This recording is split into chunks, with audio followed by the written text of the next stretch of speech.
Bueno, buenas tardes. Entonces, el día de hoy vamos a trabajar acerca de la célula y el metabolismo.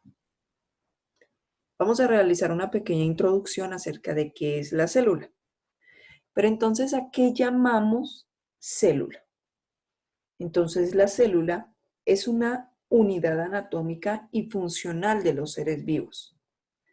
Estas pueden aparecer solas, lo que llamamos organismos unicelulares, o agrupadas, lo que llamamos organismos pluricelulares.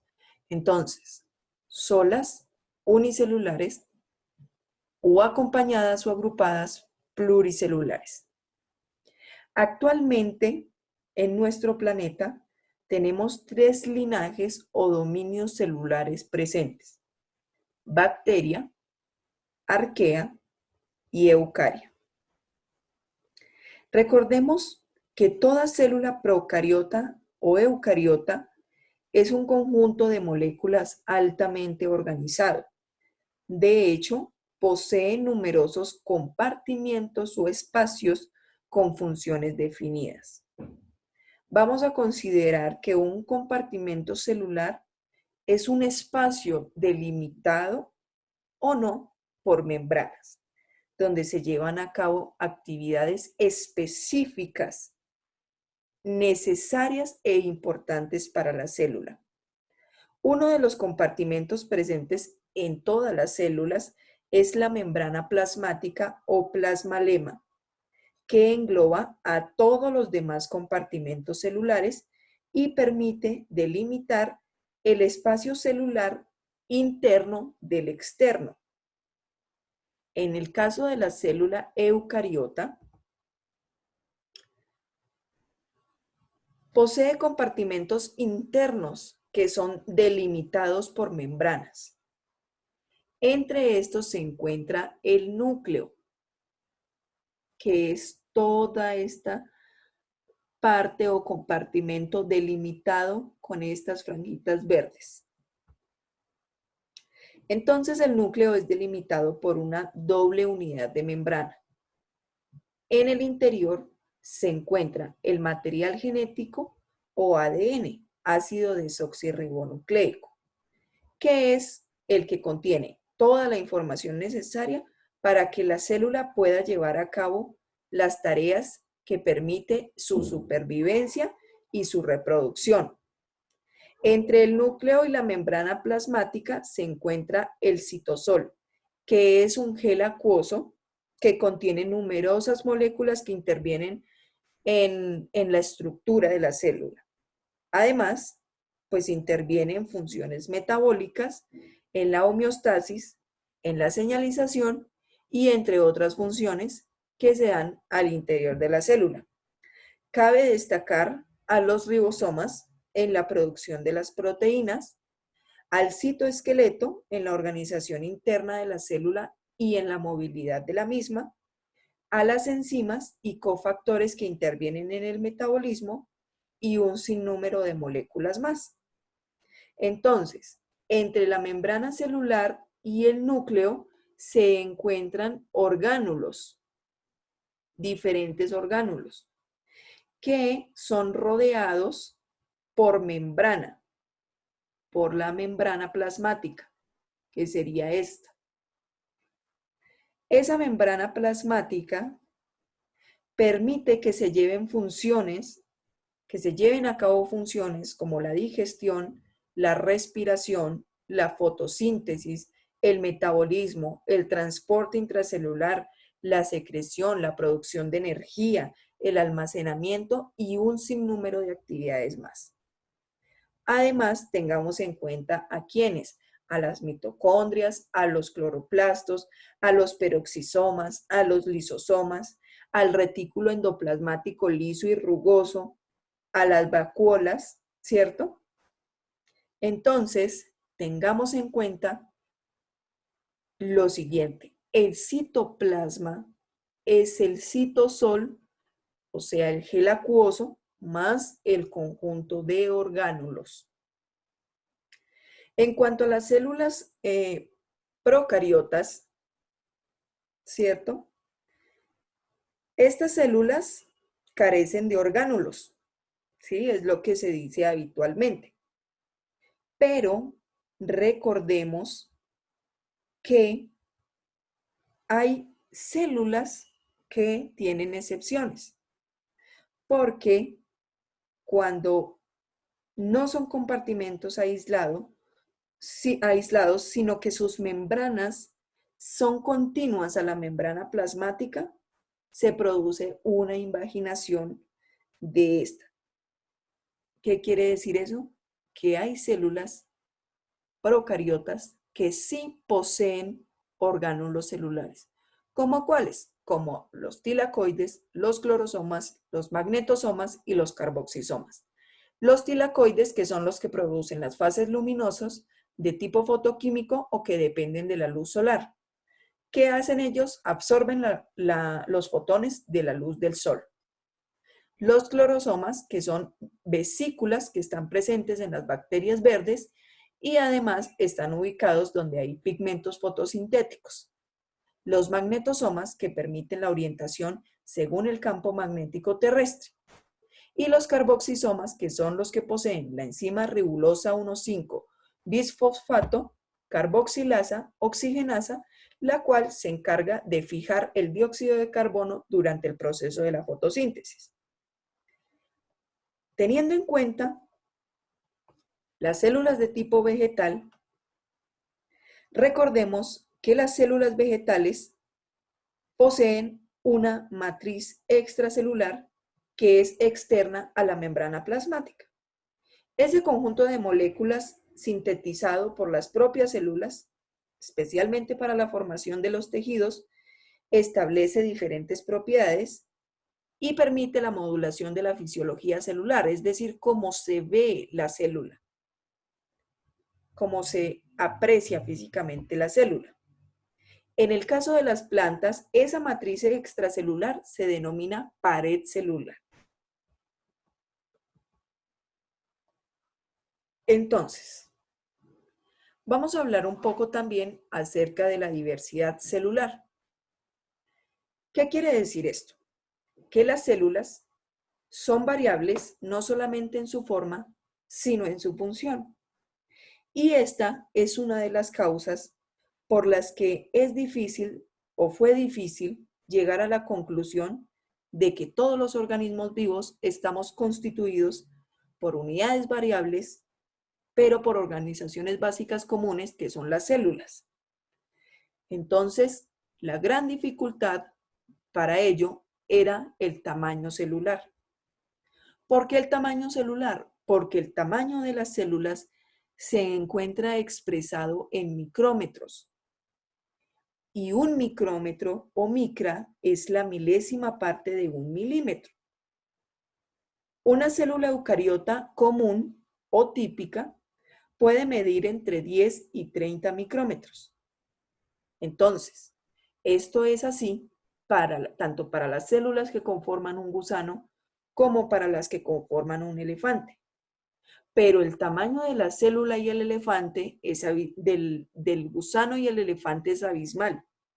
¿Por qué? Porque depende de la cantidad de células. Entonces, para hacernos una idea de cuán pequeñas son las células, vamos a imaginar una persona de 1,70 de estatura, más o menos, y que vamos a tomar esa persona y la vamos a estirar a la altura del monte Everest, que son 8.500 metros. Esas células estiradas en la persona medirían aproximadamente 1,3 centímetros, es decir, casi del tamaño de una moneda de 50 pesos de las nuevas. Entonces, ¿qué tendríamos? Un gigante compuesto de monedas de 50 pesos. Pero entonces hay células que se escapan de esas dimensiones, por ejemplo los espermatozoides, porque la cabeza del espermatozoide puede medir menos de 4 milímetros de diámetro, ¿cierto? O los huevos de algunos animales, de algunas aves o reptiles que pueden medir más de 10 centímetros. Pero, pues tengamos en cuenta que es solo la yema del huevo, pues la clara no hace parte de la célula. Entonces, miremos la imagen, ¿cierto? Y aquí encontramos también el tamaño de las células procariotas. Tengamos en cuenta que el tamaño de las células procariotas suelen medir en torno a 1 o 2 micrómetros de diámetro, siendo las más pequeñas los micoplasmas que miden 0.5 micrómetros, seguido de las bacterias que miden entre 0,5 y 2, las células eucariotas, los huevos de la gallina que ya miden en centímetros y las neuronas. Ahora vamos a hablar un poco acerca del número. La mayoría de los organismos vivos son unicelulares. ¿Qué quiere decir eso? Que son compuestos por una única célula. Dentro de estos, pues las bacterias son los más comunes. También tengamos en cuenta que las especies eucariotas unicelulares son muy abundantes y que los organismos que podemos ver a simple vista, la mayoría son de tipo pluricelular, es decir, que están conformados por un sinnúmero de células, por más de una célula. Entonces, organismos pluricelulares como ¿quién? Como los animales, como las plantas o como los hongos, ¿cierto?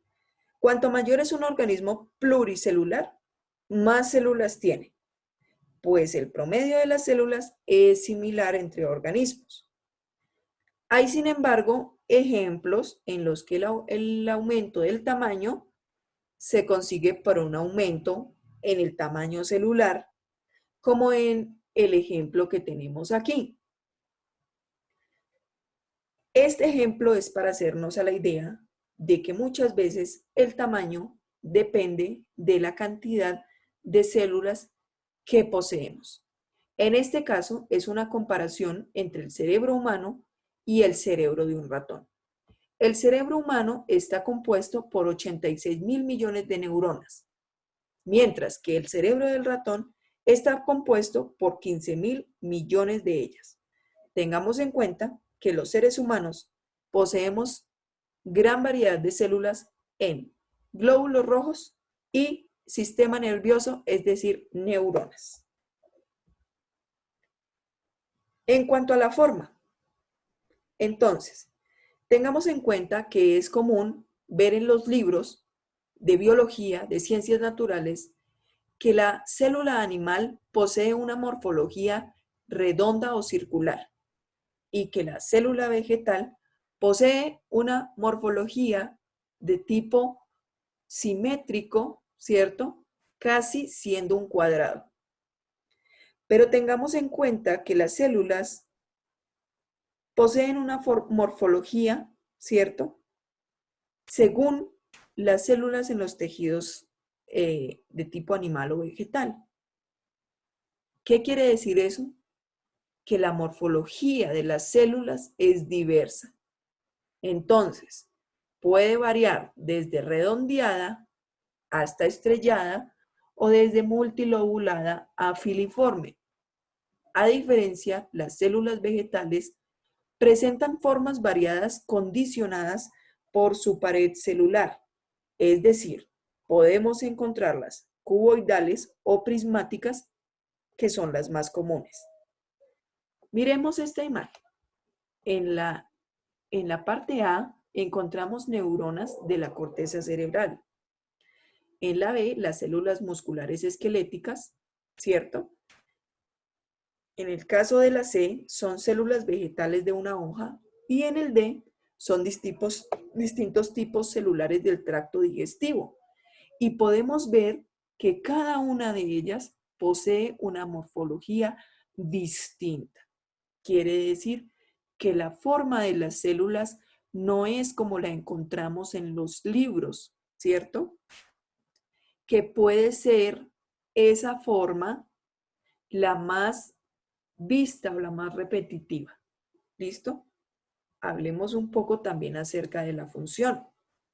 Recordemos pues que los organismos unicelulares son compuestos por una sola célula y que esta célula debe realizar todas las funciones necesarias para la supervivencia y reproducción. A diferencia del organismo pluricelular, que es el compuesto por diferentes células, entonces, sí, estos también realizan diferentes funciones para mantener su integridad y su reproducción.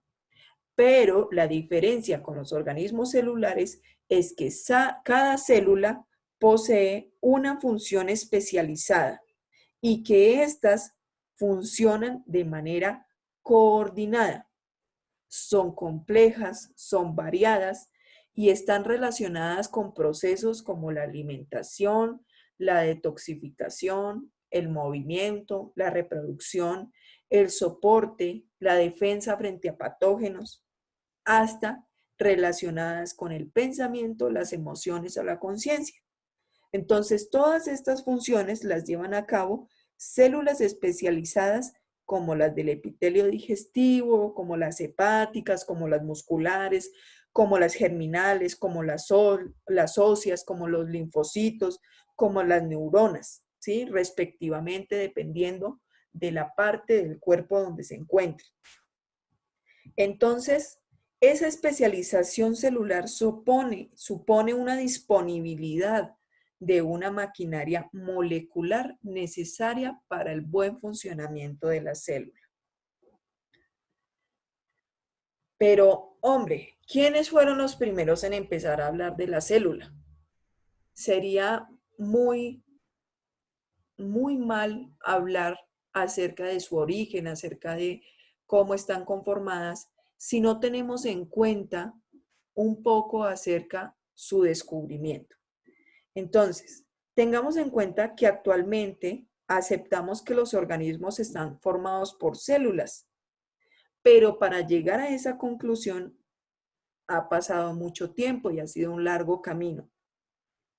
En cuanto al tamaño, recordemos que la mayoría de las células es menor a la proporción a lo que puede ver el ojo humano. El ojo humano puede ver aproximadamente 200 micrómetros, es decir, 0,2 milímetros.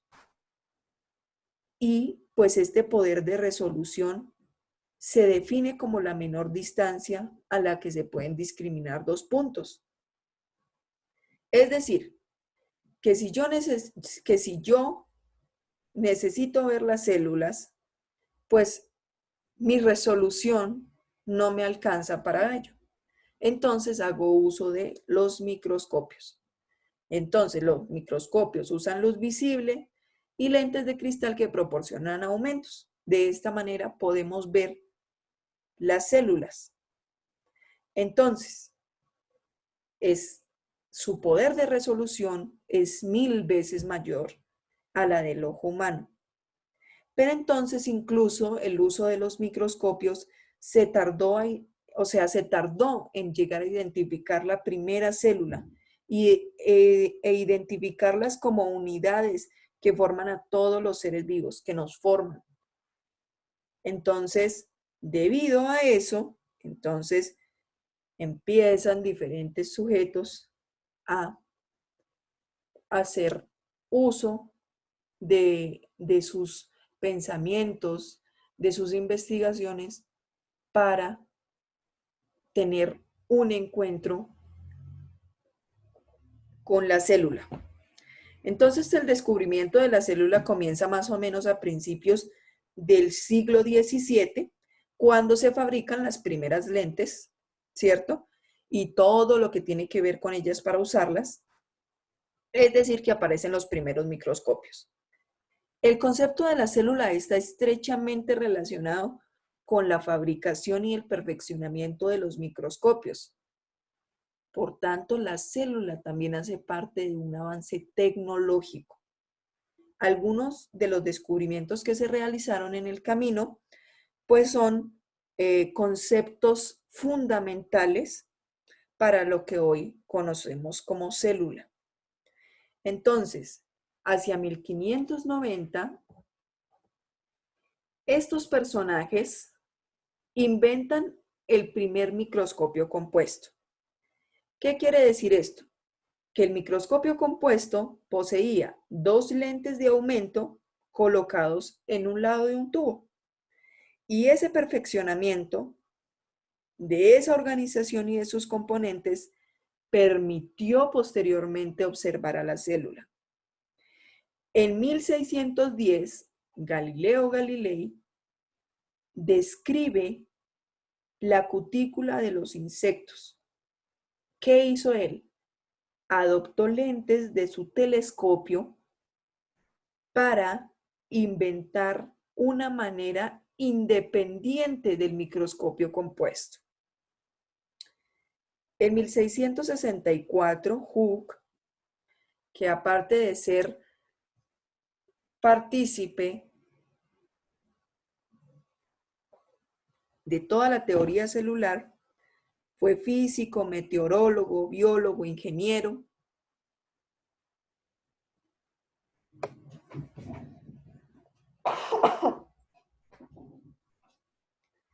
Y él publica un libro que se llama Micrografía. En ese libro, él describe la primera evidencia de la existencia de la célula. ¿Qué hizo él? Estudió el corcho. Vio la disposición que se parecía a la de un panal de abejas. Entonces, imaginemos un panal de abejas. A cada camarita de esas que él veía, como si fuera un panal de abejas, él la llamó celdilla o célula. Entonces, fue el primero en usar el concepto o el nombre de célula. Él jamás predijo o intuyó que esas celdas pues eran la unidad funcional, la unidad anatómica funcional de los seres vivos. Sin embargo, lo denominó célula para nombrar esas camaritas.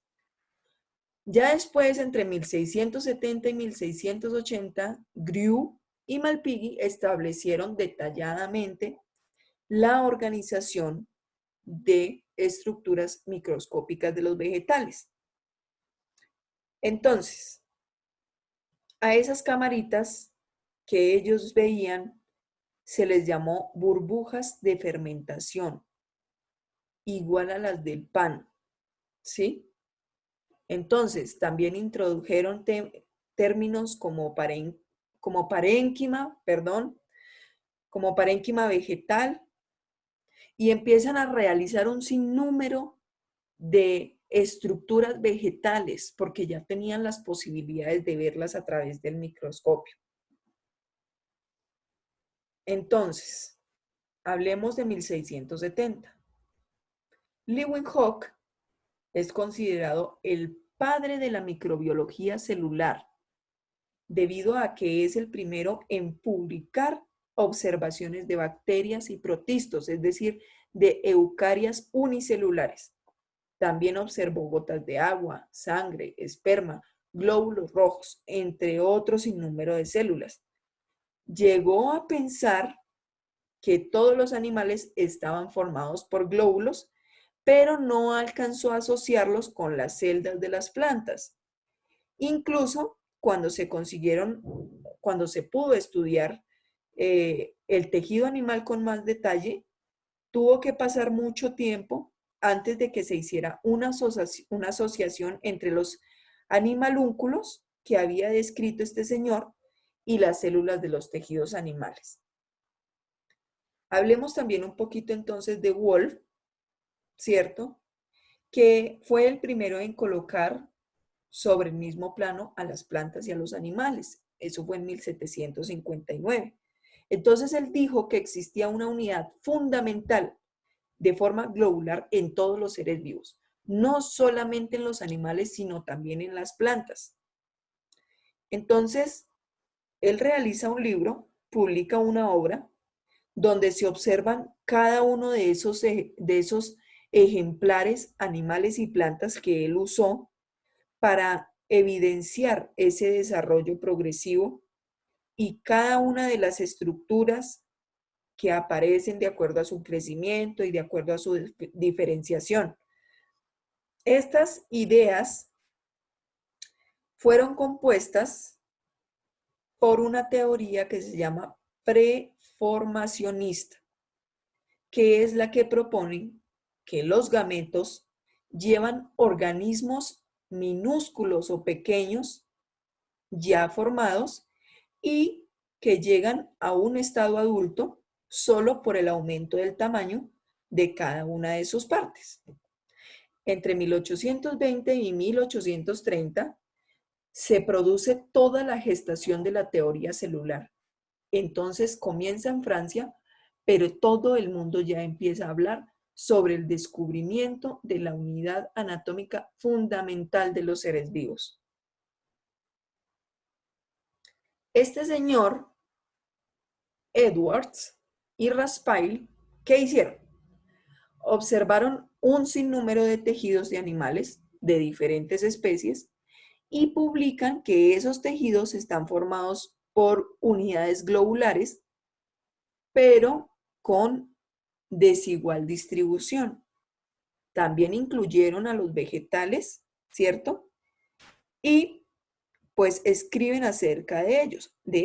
Entonces ellos dicen que si uno comparara la extrema simplicidad de una estructura chocante, o sea, la célula, con la extrema diversidad de su contenido, pues está claro que se constituye la unidad básica de un estado organizado, que en realidad todo es finalmente derivado de la célula.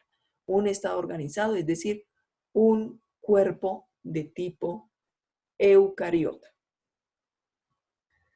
Hacia 1831, entonces Brown describe el núcleo. Fue el primero en hablar que la célula poseía un núcleo. Y fue un poco controvertido, puesto que Hooke, por allá en 1682, describió la estructura que había en el interior de los glóbulos rojos, pero jamás le adjudicó el término de núcleo. Entonces, por eso se le atribuye a Brown el descubrimiento o que describe el núcleo. En 1832 se describe la división binaria en las células de las plantas, es decir, que se detalla la aparición de la pared celular en las nuevas células y se propone un mecanismo de proliferación de las células. En 1835, entonces se describe el nucleolo. En 1837 se proponen las ideas básicas de la teoría celular y se dijo también que no solo los tejidos animales estaban formados por células, sino que los tejidos animales eran básicamente análogos a los tejidos vegetales. En 1838, este botánico alemán, entonces, formaliza el primer axioma de la teoría celular para las plantas. ¿Qué quiere decir eso? El tipo dice que todas las plantas están formadas por unidades llamadas células. Hacia 1839, en ese periodo, entre 1839 y 1846, entonces se demuestra que los protozoos eran células individuales nucleadas similares a aquellas que forman parte de los animales y de las plantas. Y entonces estos tipos proponen linajes celulares continuos con la base de la vida. Entre el periodo de 1839 y 1846, entonces llaman al contenido interior de la célula, haciendo exclusión del núcleo, lo llaman protoplasma, estudiando a las células de tipo vegetal. Entonces, ¿qué hicieron? Colocar a las células vegetales y animales en un mismo plano, ya que esto no era frecuente en la época en la que ellos estaban. Entonces, ¿por qué lo hicieron así? Porque la idea de membrana en realidad se refería a las paredes celulares que ellos veían en esos estudios de los tejidos vegetales y que los animales no lo poseían. Cuando estudiaron con detalle, se dieron cuenta que, aún no teniendo en cuenta la pared, se llega a la conclusión de que la entidad viva de la célula era el protoplasma. En 1856 se propuso a la célula como la forma más simple de manifestación de la vida y pues que a pesar de todo ello representa la idea de vida, porque es una unidad orgánica, es una unidad anatómica, es una unidad viviente de tipo invisible. ¿Listo? En 1858 se hace uso de los colorantes para estudiar los organismos vivos, ¿sí? Y se supuso un avance sin precedentes en la identificación de manera diferencial de cada una de esas estructuras microscópicas en los tejidos y en las propias células. En 1879, entonces, se describe la separación de los cromosomas y se introduce el término de la mitosis, de división celular. Y en 1899, entonces, Overton propone una naturaleza lipídica. Recordemos que el término lipídico hace referencia a las grasas para la interfaz entre el protoplasma y los medios externos y sugiere la existencia de una fina capa de lípidos rodeando el protoplasma, es decir, la membrana celular.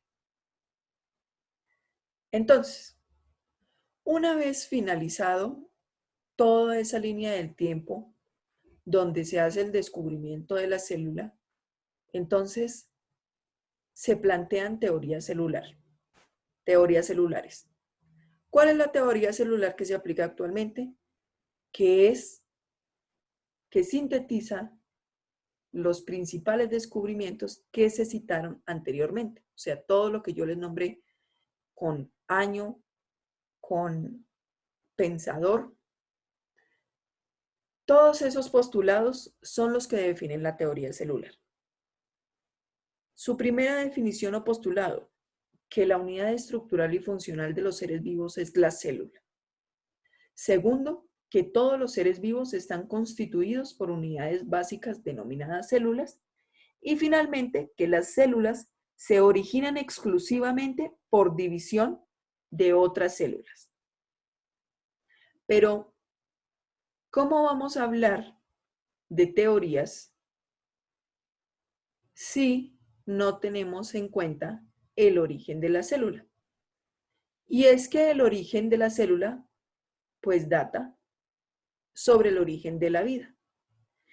Y aún no se sabe cómo apareció la primera célula en la Tierra, pero hemos aceptado que su origen fue un fenómeno de tipo físico-químico. Este origen o este pensamiento se le atribuye a las propuestas de Oparin por allá en los años 20 del siglo anterior. Y también es propuesta por Charles Darwin en una carta personal donde él habla sobre el origen de la vida. Entonces, teniendo en cuenta que es un proceso físico-químico, surgen dos posibilidades interesantes en el campo de la biología. Uno, que podemos crear vida. Es decir, que se podría fabricar una célula utilizando moléculas que existen hoy en día en las células actuales y colocándolas todas juntas dentro de una vesícula membranosa, que eso ya lo hacen en laboratorios del mundo. Y la segunda posibilidad es la vida extraterrestre. Entonces, existe la posibilidad de que en otro lugar del universo se hayan dado las condiciones necesarias, similares a las que se dieron en nuestro planeta, para la aparición de la vida extraterrestre. Pero entonces, para investigar acerca del origen de la célula, pues tenemos que tener en cuenta el origen de la vida y preguntarnos qué es un ser vivo. Y antes de preguntarnos eso y dando contestación a ello, uno puede decir que un ser vivo es un organismo que posee la cualidad de la vida. Pero, ¿qué es vida? Entonces, actualmente, ¿cierto? Se tiende a no proponer una definición específica, sino considerar la vida como un conjunto de propiedades, ¿sí? Físicas, morales, que debe considerar un organismo, que pueden incluir ¿qué? La reproducción o transmisión de información que se codifica por el ADN o ácido desoxirribonucleico, un mantenimiento de la homeostasis interna que se da gracias a la capacidad de obtener energía externa, es decir, el metabolismo, tener capacidad para producir respuestas a estímulos externos o internos y finalmente, pero no menos importante, la evolución condicionada por la interacción con el medio externo. Esa capacidad para la adaptación de la cual nos hablaba la evolución darwiniana.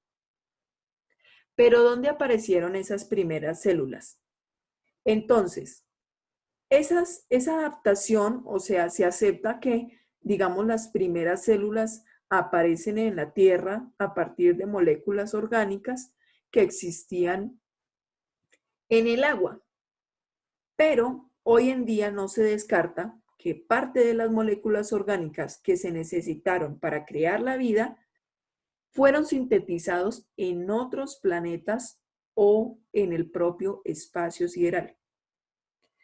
Entonces, ¿por qué se dice eso? Porque algunos meteoritos presentan grandes cantidades de materia orgánica, incluyendo las de relevancia biológica como son los aminoácidos, los nucleótidos y los azúcares. A partir de eso, entonces surge la teoría de la panespermia. ¿Qué quiere decir eso? Panespermia significa semillas en todas partes. Entonces, esta teoría lo que hace es postular un origen extraterrestre de la vida o de las semillas de la vida que llegaron a nuestro planeta. Por tanto, la existencia en otros planetas de organismos similares a los de la Tierra puede ser real. Pero ¿cuándo aparecieron esas primeras células? La Tierra se formó aproximadamente hace 4.500 millones de años. Esos indicios fósiles sugieren que los primeros seres orgánicos que dejaron huella aparecieron entre 3.500 y 3.800 millones de años atrás, o sea, de aquí para atrás, todo este espacio. Y que el proceso físico-químico de formación de esos primeros organismos debió empezar en una etapa determinada prebiótica, o sea, en este espacio, alrededor de los 4.000 millones de años. ¿Cómo aparecieron las primeras células? Pues podemos imaginar una serie de pasos, por ejemplo, la formación de las moléculas orgánicas, que las principales son proteínas, nucleótidos, azúcares y grasas o lípidos. ¿Cómo se formaron en condiciones físicas extremas? O, pues, como habíamos hablado, con un origen extraterrestre, que es seguro que las moléculas orgánicas se formaron y se siguen formando en el espacio y pues se encuentran en meteoritos y cometas. Y es posible que gracias a esos cometas y meteoritos que chocaron contra nuestro planeta, ¿cierto? Pues aportaran suficiente materia orgánica para el comienzo de la vida. También la formación de los polímeros, ya que las moléculas orgánicas, ¿cierto? Las más importantes para la célula, suelen aparecer en forma de polímeros complejos y no como moléculas simples. Por ejemplo, las cadenas de aminoácidos forman proteínas y los polinucleótidos forman el ADN y el ARN. ARN. Entonces hay varias posibilidades. Una que es el calor sobre compuestos secos, que son experimentos en los cuales hay aplicación del calor sobre componentes secos y esto lleva a la aparición de polímeros orgánicos. La catálisis por superficies minerales, que es cuando los minerales pueden haber sido importantes en el origen de la vida, ya que se concentran, se seleccionan, hacen un molde, se catalizan en reacciones de moléculas orgánicas. Entonces, los minerales son de bastante importancia, ya que pueden haber servido además como lugares de protección frente a las adversas condiciones de la atmósfera y como sustratos para la polimeración y las reacciones químicas que se dan. Las fumarolas, que es el proceso de formación de las moléculas orgánicas, que se produce hoy pues, en las fumarolas y que bajo ciertas condiciones de presión y temperatura, en el caso de la temperatura y la presión elevadas, con ayuda de los minerales pueden producir polímeros orgánicos. También las fuentes hidrotermales del agua dulce, ya que pues el agua, ¿sí? El agua dulce en contacto con fuentes volcánicas, se da una posible hidratación de secación permanente o constante. Esa hidratación de secación puede aumentar la concentración de las moléculas orgánicas y favorecer reacciones químicas a altas temperaturas. Entonces, hablamos de una membrana celular, que es uno de los principales orígenes en el desarrollo de la vida, ya que pues permite los componentes necesarios para permitir las reacciones metabólicas y de replicación, porque evita un egoísmo evolutivo, porque se gana una independencia para favorecer la homeostasis interna en el caso de las membranas. Pero las membranas lipídicas, o sea, de los ácidos grasos, se producen fácilmente de forma espontánea a partir de ácidos grasos anfipáticos, es decir, que tienen una carga eléctrica y una parte que es hidrófoba. ¿Qué quiere decir hidrófobo? Que no le gusta el agua. También hablamos de autorreplicación, que es, digamos, el evento más importante para pasar de la química prebiótica a conseguir una química celular. Y pues que esto favorece la autorreplicación. Y entonces aparece el mundo ARN. Pero con la autorreplicación se consigue la propiedad de la transmisión de la información, que es una de las propiedades de la vida. Sin transmisión de la información no hay evolución de los seres, no hay reproducción. ¿Listo? Entonces, en el caso del mundo ARN, vamos a suponer que el primer autorreplicante fuese una molécula y que esa molécula debe tener la propiedad de autorreplicarse.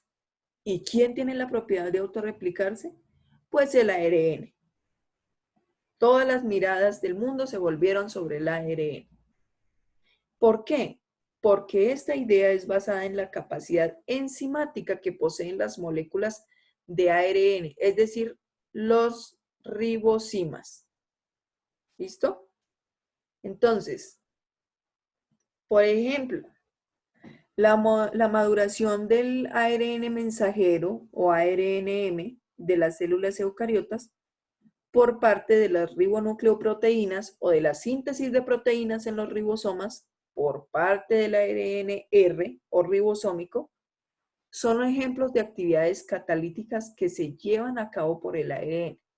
Entonces no es descabellado pensar que existieran moléculas de ARN con la capacidad de unir ribonucleótidos y hacerlo con una secuencia similar de bases a la suya propia. También entonces tenemos un código genético, unas interacciones moleculares y un ADN. En el caso de las interacciones moleculares, independientemente de la molécula o moléculas con capacidad de autorreplicación y competición, tiene que darse en algún momento la interacción entre moléculas diferentes, como cuáles, como las proteínas, como el ADN, como el ARN, como los lípidos o grasas, como los azúcares. Y también debe darse la formación de complejos y reacciones heterogéneas. Una vez se tengan estas interacciones, se seleccionan, ¿sí? Y empiezan a cooperar o a actuar de manera cooperativa. A eso se llama coevolución.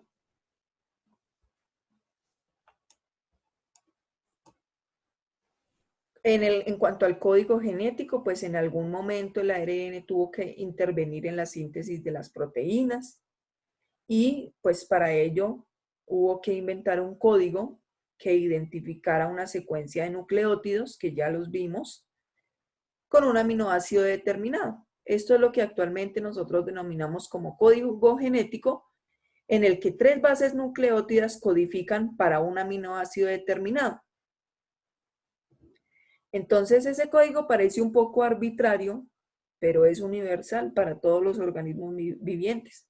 Aplica para todos.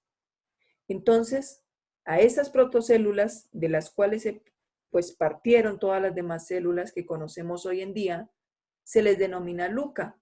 ¿Listo? Y entonces, hablemos sobre el ADN, que este transmite, ¿cierto? De descendencia en descendencia información codificada. El ADN tiene una serie de ventajas sobre el ARN. ¿Cuáles son esas ventajas? Entonces, tiene una doble hélice, es decir, es mucho más estable. Es fácil de replicar, ¿cierto? Permite reparaciones mucho más eficientes que el ARN. ¿Y qué da lugar a eso? Que en algún momento de la evolución, antes de LUCA, debió darse el paso de información desde ARN a ADN. Y el último, es decir, el ADN, quedó como una base para la conversación, como para la lectura y la transmisión de la información de las células. Hablamos entonces de una membrana celular. La membrana celular está formada por lípidos, proteínas y por glúcidos de menores cantidades.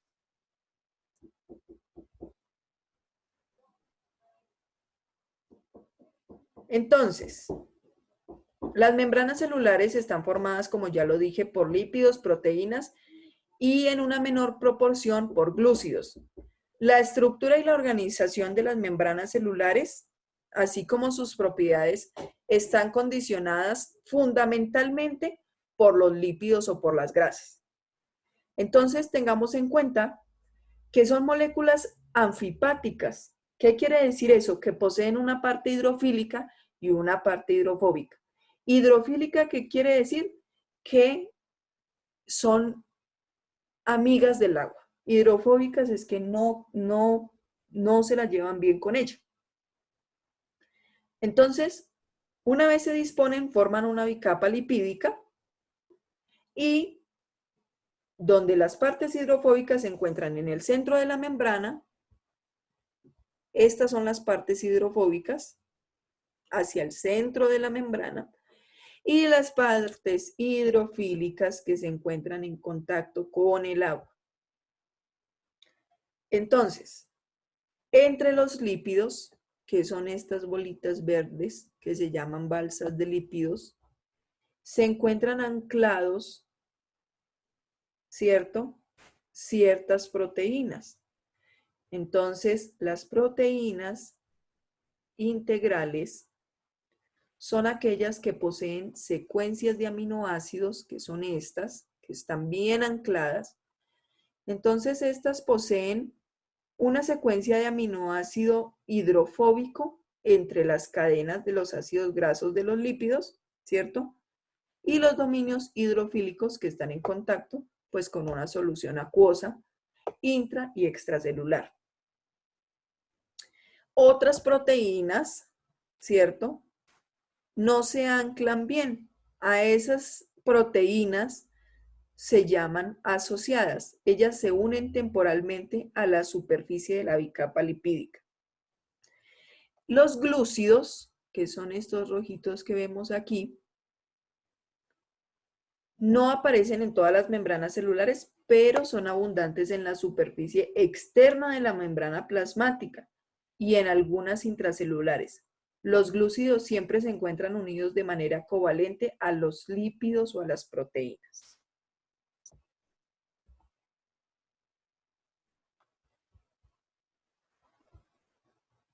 Entonces, propiedades de la membrana. Posee propiedades físico-químicas como cuáles. Posee una estructura fluida. ¿Qué hace esta estructura fluida? Pues que las moléculas tengan una movilidad de tipo lateral, ¿sí?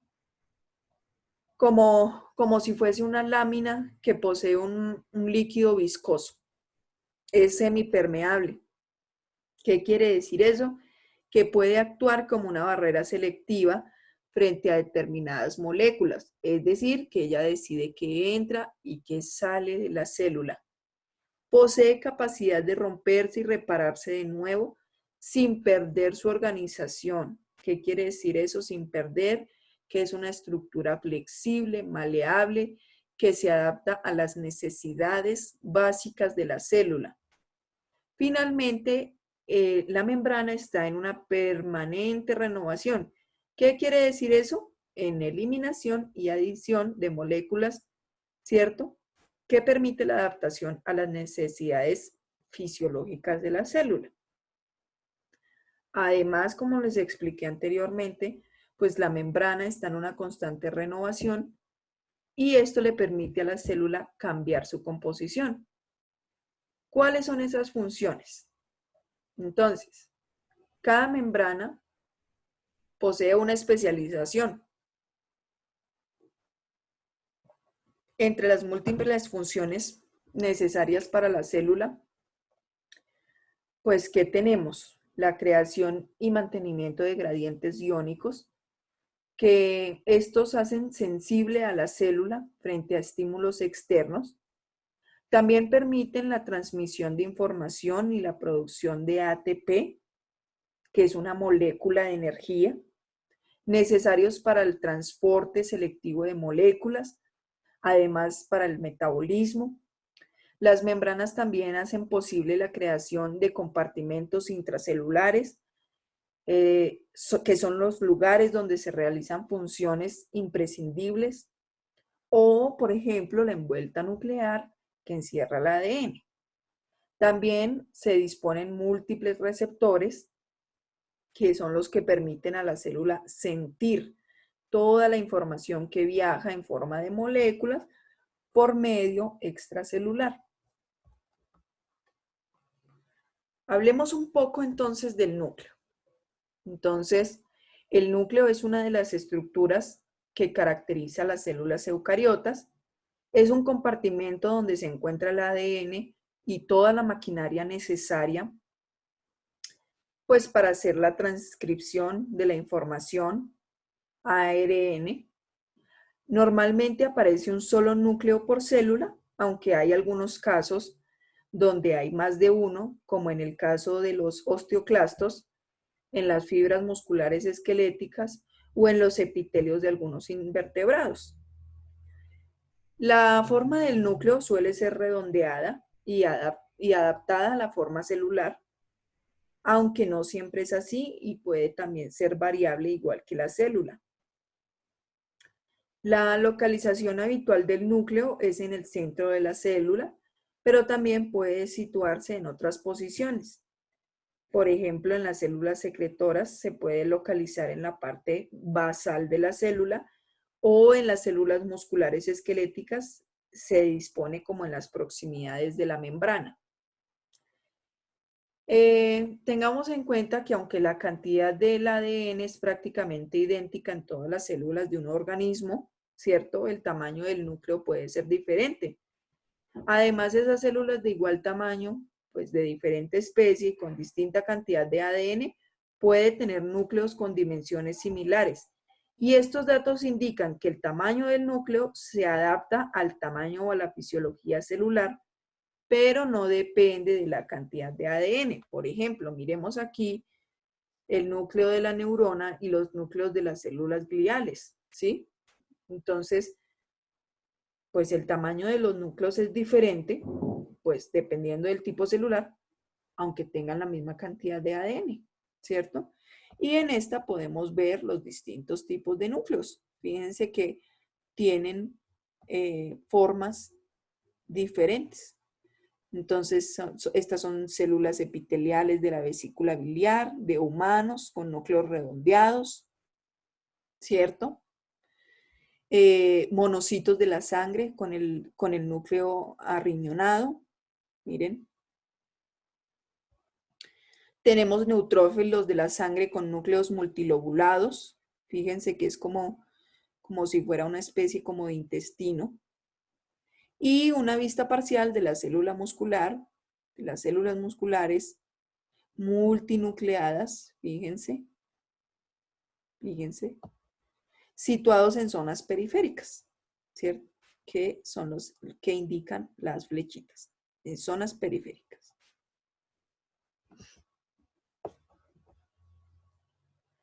Entonces, el núcleo consta de dos componentes que se distinguen morfológicamente.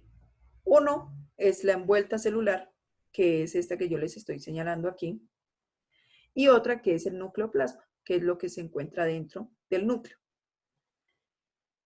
En la envuelta nuclear, o la envuelta nuclear, separa el nucleoplasma del citoplasma. Aquí está el nucleoplasma, y en esta parte de por acá se encuentra el citoplasma. Está formada por una membrana externa, que es esta parte de acá, una membrana interna, y entre la membrana externa y la membrana interna, entonces tenemos un espacio que se denomina perinuclear, que es este espacio, estos espacios. Se denomina perinuclear. De esa manera se forman las cisternas perinucleares. Y bueno, también en esta envuelta nuclear se encuentran los poros nucleares, que son estos, que son los que permiten el trasiego de las células, o sea, el paso de moléculas entre el citoplasma y el nucleoplasma, ¿cierto? En ambos sentidos, de adentro hacia afuera y de afuera hacia adentro, pero de manera regulada y específica. Entonces, esta envuelta celular permite el recubrimiento interno, ¿cierto? De ese núcleo, de ese nucleoplasma. Y debemos tener en cuenta que internamente se da una capa de proteínas, que es esta, que forman como un entramado. ¿Sí ven que es como de un lado a otro? Eso se denomina lámina nuclear, que es el que le da consistencia al núcleo. En cuanto al nucleoplasma, o sea, esta parte interna, se encuentra el ADN y las proteínas asociadas formando la cromatina, ¿cierto? Que si está muy compacta se denomina heterocromatina y si aparece más laxa se denomina eucromatina. La cromatina es el resultado de la descondensación de los cromosomas y pues cada cromosoma distribuye su cromatina en regiones o territorios completos y concretos al interior del núcleo. Además, pues se encuentra lo que siempre hemos recalcado al interior del núcleo, que es el nucleolo, que este es visible en el microscopio óptico, ¿sí? También dentro del nucleoplasma se pueden observar otras estructuras que se denominan cuerpos nucleares, que son agrupaciones de moléculas, de cromatina, de proteínas, que realizan funciones comunes y específicas dentro del núcleo. En el caso del retículo endoplasmático, entonces, el retículo endoplasmático es un complejo sistema de membranas dispuestas en forma de sacos aplanados y túbulos que están interconectados entre sí, compartiendo el mismo espacio interno. El retículo endoplasmático posee dos regiones o dominios. El retículo endoplasmático rugoso, que no posee ribosomas asociados, posee túbulos muy curvados, fijémonos, muy curvados, demasiado curvados, e irregulares formados por membranas. Y el retículo endoplasmático liso, que posee cisternas aplanadas, miremoslo por acá, mírenlo, cisternas aplanadas y túbulos más o menos rectos.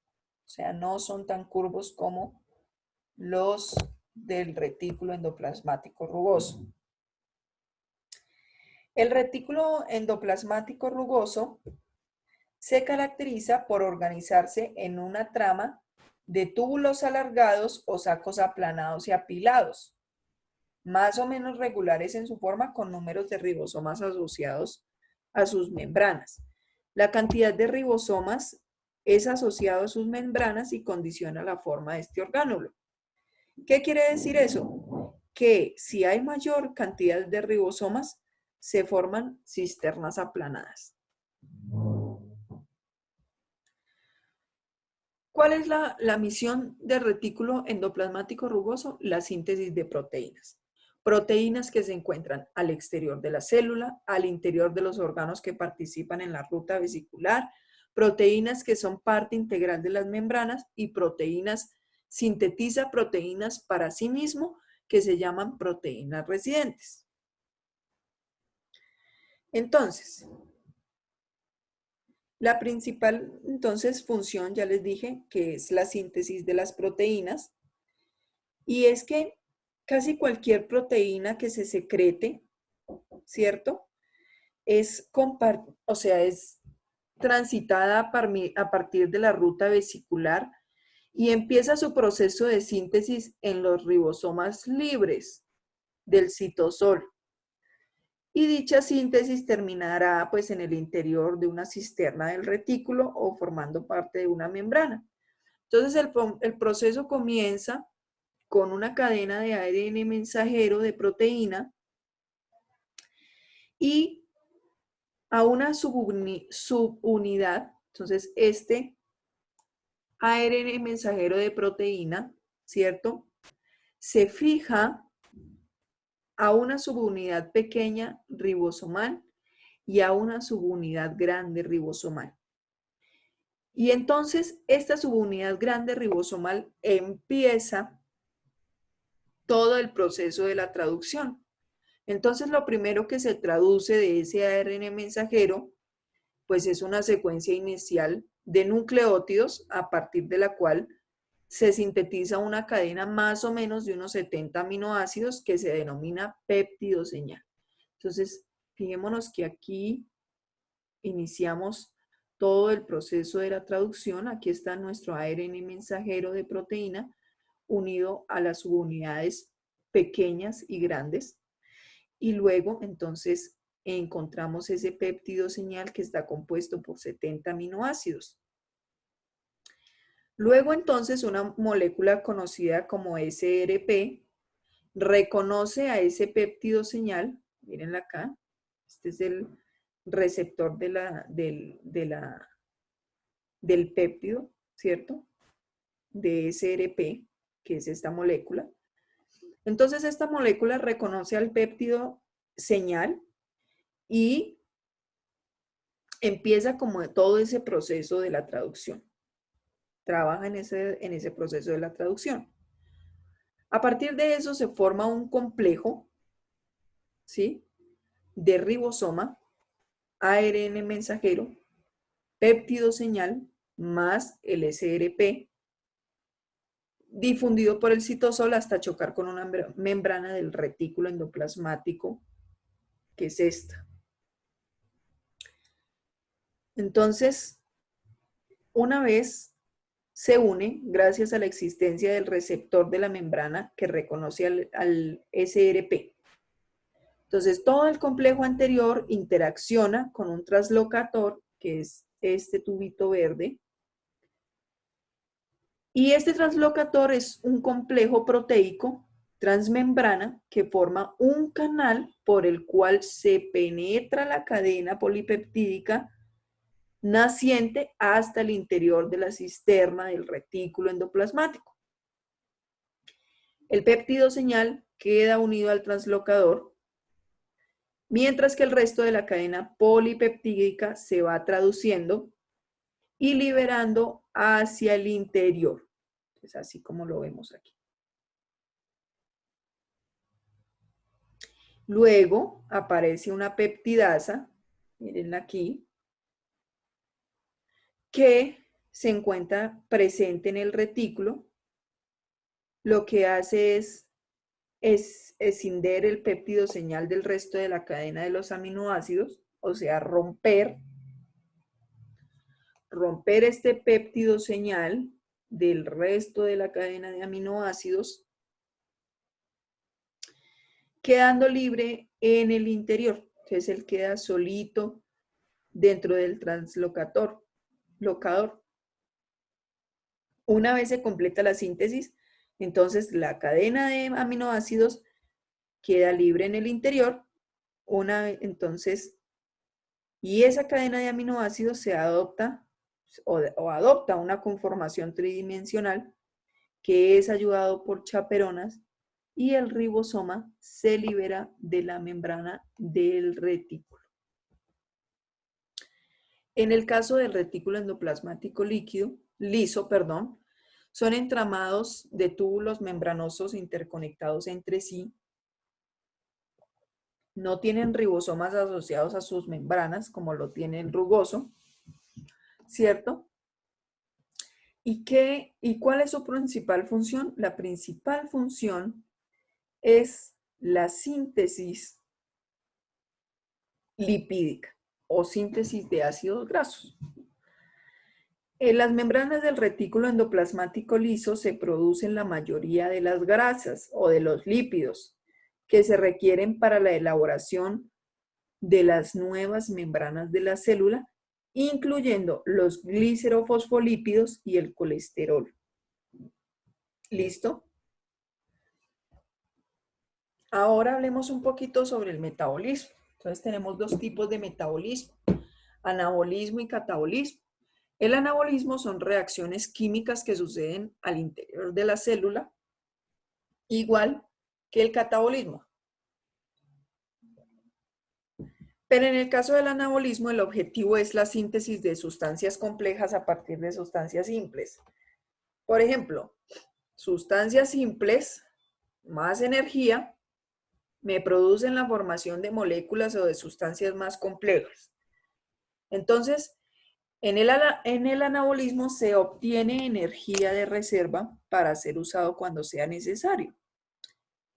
Entonces, tengamos en cuenta que el anabolismo cumple una función biosintética, por lo que se requiere grandes cantidades de energía, como la que aporta el adenosintrifosfato, o ATP, que es una molécula de alto contenido energético, que es la que vemos acá. Entonces posee anillos nitrogenados, posee hidroxilos, grupos fosfato, ¿cierto? En cuanto al catabolismo, entonces tenemos que es un proceso donde las células se descomponen, ¿sí?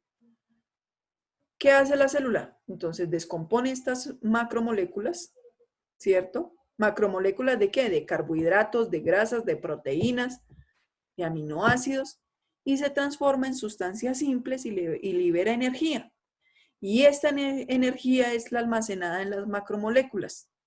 ¿Listo? En resumen, ¿qué es anabolismo y catabolismo? Entonces, anabolismo son moléculas simples, ¿cierto?